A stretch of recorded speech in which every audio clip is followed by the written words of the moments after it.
성경 말씀 야고보서 1장 19절에서 20절의 말씀입니다. 주여 감사합니다. 야고보서 1장 19절에서 20절까지 같이 읽습니다. 시작. 내 사랑하는 형제들아, 너희가 알지니 사람마다 듣기는 속히 하고 말하기는 더디하며 성내기도 더디하라. 사람이 성내는 것이 하나님의 의를 이루지 못함이라. 아멘.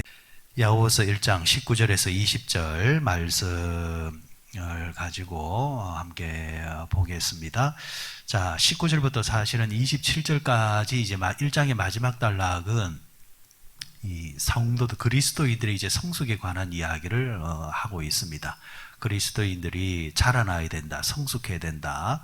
그러면은 성숙해야 되는 그런 이제 방법들 그리고 성숙했다라는 그 증거들이 있는데 그 증거가 세 가지가 나온다. 그 첫 번째가 뭐냐니까 사람이 성숙했다고 한다면은 분노를 다스릴 줄 알아야 된다. 화를 다스릴 줄 알아야 된다라는 이 말씀입니다. 그래서 오늘은 화를 다스려야 된다라는 말씀 주제를 함께 보도록 하겠습니다.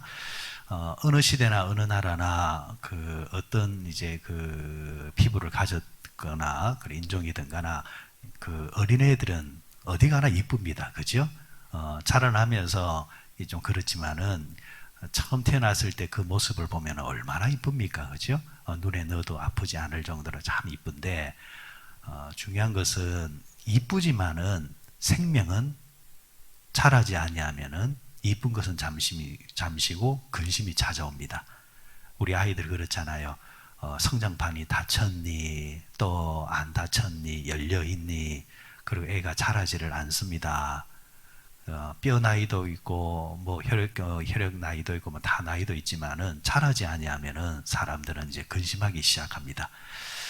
성장 장애라는 게 있습니다. 성장 장애. 그러니까 본 나이보다도 이제 뼈를 검사해 가지고 한 2년 정도 늦다 이러면은 얘는 성장 장애다 이러면서 약물 치료에 들어가야 된다 뭐 이런 말을 하기도 합니다. 그러니까 자라나야 된다라는 거. 그래 신체적인 그 나이에 비해서 자라지 아니하면 근심을 하는 것처럼 또 반대로 영적인 나이도 있습니다. 신앙의 나이도 있습니다. 교회를 여러분들 오래 다닌다고 해서 그게 무조건 그 횟수에 만큼 그 사람이 성숙했다 그렇게 말하지를 않습니다. 교회를 다녀도 자라는 사람이 있고 자라지 않는 사람이 있어요.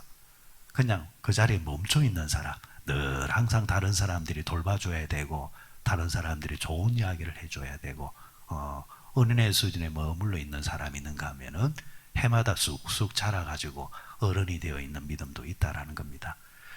야고보 사도의 이제 그 말씀의 주제는 바로 그런 부분들입니다. 자라야 된다, 성숙해야 된다. 자, 그런 면에서 성숙해야 된다, 자라야 된다. 그러면은 그 사람이 성숙하고 자라려면은 제일 먼저 뭘 할 줄 알아야 되느냐? 화를 다스릴 줄 알아야 된다. 오늘 이야기를 하고 있습니다. 19절 말씀 보시면은 내 사랑하는 형제들아, 너희가 알지니 사람마다 듣기는 속히 하고 말하기는 더디하며 성내기도 어떻게 하라 했습니까? 더디하라. 이렇게 이야기를 하고 있습니다. 더디하라. 다른 것은 빨리빨리 하는 건 좋지만은 화를 내고 성내는 것은 더디하는 것이 참 좋다. 욱을 잘하는 사람이 있죠. 욱 잘하는 사람이 있죠. 그거 어려서 그렇다라는 거예요. 성경의 말씀대로라면 화를 내는 거, 성내는 거 그 자체로는 나쁜 것 아닙니다. 때로는 화를 내셔야 됩니다. 의도적으로. 그런데 의도적으로 관리가 되는 화는 괜찮지만 다스려지지 아니하는 것, 다스려지지 아니해서 나오는 그 화를 통해서 발생하는 뒤의 후유증은 그것은 문제가 된다라는 이야기죠. 그래 대부분의 사람들이 욱하는 거 다스리지 못해서 그런 거거든요. 나는 뒤끝없다. 욱만 잘하지 뒤끝없다. 그거 자랑 아닙니다. 제가 곧잘 비유하지 항상 그런 것을 잘 비유하잖아요. 화염 방사기 같은 사람, 실컷 불 질러놔 놓고 나는 뒤끝없다. 상대는 다 불타붙는데 지금 다 불 질러 놓고 나는 괜찮다. 자기야 괜찮지. 왜? 불을 냈으니까. 나는 지금 불을 냈으니까 자기는 속이 시원한 거예요 지금. 그런데 상대는 어떻게 된 거예요? 새까맣게 지금 끓었단 말이에요. 새까맣게 끓은 사람 보고 나는 뒤끝없다. 이거는 곤란타라는 이야기죠. 화를 내야 될 때가 있습니다. 분을 내야 될 때가 있습니다. 의도적으로 분을 내고 화를 내므로 통하여서 어떤 목적을 이루려고 할 때에 필요하다라는 거죠. 여러분 자식을 키우면서 부모가 자녀에게 화를 내야 될 때가 있습니다. 의도적으로 교육적인 차원에서. 그런데 시도 때도 없이 그래 버리면은 이거는 곤란다라는 이야기죠. 다스려지지 않는 그 화, 관리되지 않는 화, 그것은 그 사람이 성숙하지 못했다라는 하나의 모습이다. 오늘 야고보 사도는 이야기를 해주고 있습니다. 옛날에 이제 그 알렉산더 대제라는 사람이 나는 더 이상 정복할 땅이 없다 이렇게 통곡했던 유명한 일화가 있죠. 그만큼 호전적인 사람이었고 대단한 사람이었습니다. 그런데 그가 평생을 두고 통회하면서 가슴 아파했던 하나의 사건이 있었습니다. 그렇게 정복 사업을 해나갈 때는 가만히 보면은 그 사람만 위대한 건 아니거든요. 반드시 그 사람 주변에 보면은 손발이 되는 사람이 있습니다. 그래서 위대한 사람 뒤에는 항상 조력자가 좋은 사람들이 있다라는 것. 그 조력자 중에서 클레토스라는 친구이자 부하 장수가 한 사람이 있었습니다. 생명을 나눌 만큼 대단한 우정을 나누었던 친구이자 부하였는데, 그런데 어느 이제 그 잔치에 연회에서 이 클레토스가 술에 그하게 취하게 됩니다. 그러면서 실수를 하는데, 어떤 실수를 하느냐? 사람들 앞에서 알렉산더의 그 약점, 단점을 그냥 이야기하는 거예요. 저 친구가 사실은 왕이는 왕이지만은 사실은 제가 저래 이랬는 모양이에요. 이 알렉산더가 그 이야기를 들으면서 안 들으면 괜찮지만 들리니까 이 문제가 되는 거죠. 그래도 내가 왕인데, 내가 대왕인데 사람들 앞에서 저게 무슨 소리야 하면서 화가 났는데, 그 화를 다스리지 못해서 옆에 서 있는 병사에 창을 빼들어 가지고 집어 던져버립니다. 그 자리에서 클레토스가 척사를 합니다. 근데 화가 이제 지나가고 난 다음부터 그는 죽는 그날까지 내가 왜 그랬을까? 내가 왜 그랬을까? 평생을 후회하면서 합니다. 여러분, 순간적으로 올라오는 그 화, 그런 화는 반드시 참아야 합니다. 그런 말이 있잖아요. 누가 그래요? 그런 화를 자꾸 참으면 몸에 해롭다라는 거예요. 여러분, 내 해롭다고 해서 화를 내는 게 정당하냐? 성경은 우리에게 그렇게 말합니다. 네가 해로워도 다른 사람한테 유익하면은 그렇게 살아라.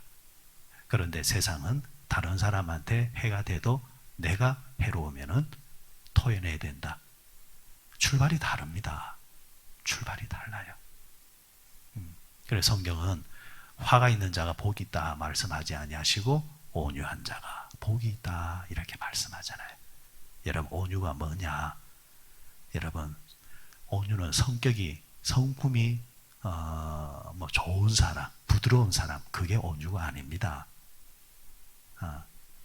성경에서 말하는 온유는 다스릴 줄 아는 자, 못하는 것이 아니고 안 하는 거. 여러분, 못하는 거와 안 하는 거는 다른 겁니다. 못 먹는 거와 안 먹는 거는 다른 겁니다. 못 가는 거하고 안 가는 거는 다른 거예요. 안 가는 건 뭐예요? 할 수 있지만은 가서는 안 되는 곳이기 때문에 안 가는 겁니다. 못 먹는 것은, 안 먹는 것은 먹을 수 있지만, 그러나 먹어서 안 되는 것인 줄 알기 때문에 안 먹는 거예요. 통제하는 능력을 말하는 겁니다. 그게 실력입니다. 온유라는 것은 바로 그런 부분입니다. 화를 못 내는 것이 아니라, 성품 자체가, 천성 자체가 그렇게 못하는 것이 아니라 할 수 있지만은 다스려서 통제하는 능력, 그것을 온유로 합니다. 그런 온유한 자가 결국에는 어떻게 한다고요? 땅을 차지하게 된다라는 겁니다. 자, 분노를 다스려야 되는데, 자, 그래서 바울은 에베소서 4장 26절에서 이런 이제 말씀을 주었습니다. 분을 내어도 죄를 짓지 마라. 분이 난다고 해서 죄를 짓는 게 정당화된다는 것이 아니라는 겁니다. 분이 난다고 해서, 화가 난다고 해서 욕하는 게 정당한 게 아니라는 겁니다. 그리고 분이 내어도, 화를 내어도 어떻게 했느냐니까 해가 질 때까지 품지 마라, 이렇게 말을 했습니다. 해가 질 때까지 품지 마라. 그런 분이 있죠. 주무시면서 이 가는 분들이 있죠. 주무시면서 아가닥 그런데 아가닥 이 가는 그 일을 말하는 것이 아니라, 화가 나서 밤새도록 그렇게 생각하시는 곱씹는 분들이 있죠. 그거 좋은 거 아닙니다. 성경은 화가 나더라도 그 날을 넘기지 마라. 다른 말 속에서는 싸워도 그날 하루 안에서 끝내지 그 다음 날로 넘기지 마라. 성경은 늘 그렇게 말씀을 하고 있습니다. 중요한 포인트는 화가 난다고 해서 죄 짓는 거 옳은 거 아니다. 상대가 화나게 했다고 할지라도 화나게 한 것은 상대의 잘못이지만, 화나게 했다고 해서 내가 죄를 짓는 거 그거 정당한 거 아니야. 화가 난다고 해서 죄를 지으면 안 돼. 죄를 다스릴 줄 알아야 돼. 이렇게 이제 성경은 권면을 하고 있습니다. 자, 그러면 화가 나는데, 화가 나는데, 열이 받는데, 그러면 어떻게 그렇게 다스릴 수 있습니까? 라는 질문을 받을 수 있습니다. 성경의 처방은 하나입니다. 어떻게 해야 하느냐니까 취하라는 겁니다. 취하라. 뭐에? 에베소서 5장 18절에 뭐라고 했냐니까 술 취하지 마라. 이는 방탕한 것이니 오직 뭐에 취해라? 성령에 취해라. 성령 충만하라. 자, 사실은 에베소서 5장 18절의 핵심은 뭐냐니까 술 취하지 마라. 이 말씀에 포인트가 있는 것이 아닙니다. 술 취하지 말라라는 것을 끄집어 와서 성령 충만의 특징을 설명을 해주려고 하는 거예요. 자, 보세요. 사람이 술에 취하면 뭐의 통제를 받습니까? 술에 취하면 뭐의 통제를 받습니까? 술의 통제를 받죠. 술에 취했다는 것은 지금 그 사람을 누가? 술이 통제하고 있는 겁니다. 그래서 술 취한 사람은 제정신이 아니라 딴 정신이잖아요. 아침에 딱 제정신이 돌아오면은 기억이 안 난다거나 아니면은 내가 왜 그랬을까? 후회하지 않습니까? 본정신이 아니라는 이야기예요. 똑같은 개념이에요. 우리가 성령이 충만하다는 말은 뭐의 통제를 받겠다는 겁니까? 성령의 통제를 받겠다는 겁니다. 내 정신으로 살겠다는 게 아니에요. 그런 분 있죠. 교회 오면은 교회 생활할 때에 뭐 예배를 드리고 말씀 드리고 하면서 돌아가면서 아유 정신 차려야 된다. 정신 차려야 된다. 아유 저 목사님 말대로 하면 안 된다. 안 된다. 그러면은 그 사람은 무슨 정신으로 살겠다라는 거예요? 자기 정신으로 이성으로 계속 살겠다라는 거예요. 성경은 그 생각이 잘못됐다라는 거예요. 우리가 왜 신앙생활을 하느냐? 우리가 왜 교회 생활을 하느냐? 왜 우리가 기도 생활을 하느냐? 내 정신으로 살지 않고 하나님 정신으로 살겠습니다. 성령의 통제를 받으면서 살겠습니다. 라는 고백이거든요. 그래서 그 사람이 살아가는 삶의 형태 딱 보게 되어지면은 무슨 정신으로 살고 있는가? 어제 말씀을 통해 가지고 그래요. 오늘 현대인들은 싫어하는 찬송도 있고 싫어하는 말씀도 있어요. 싫어하는 찬송의 대표 주자가 뭐냐면은